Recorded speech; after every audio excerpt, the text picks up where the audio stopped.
I mean, we're talking, before cell phones for a lot of our listeners. What was it like? Sure.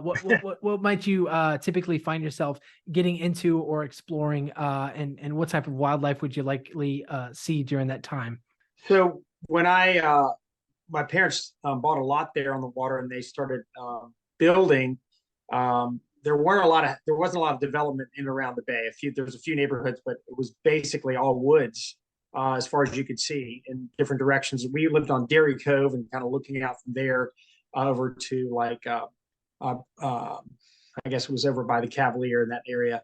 Um, um, really, it's all wood. So we would take canoes or boats or whatever we wanted to take out, and we would go to different sections of the cove or the bay, and you could go and explore and hike around. And of course, we play, army soldiers and do that kind of stuff as kids, as boys run around. But as far as interacting with the wildlife, we'd see in the evening hours, you'd see raccoons sort of feeding along the marsh edge, and blue herons and ospreys, of course.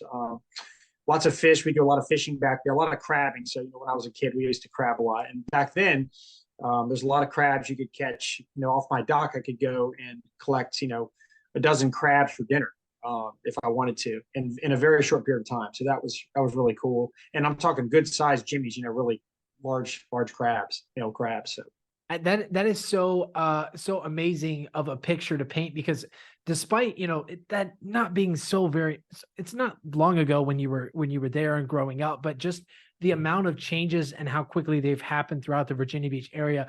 That sounds like a different city, quite frankly, than what you might see today with, the oceanfront, the resort district, and everything with from the military bases to town center. Matt, I'm curious for you, whenever you, went off to school, obviously you were passionate enough about the environment, so much so that you studied that for your trade.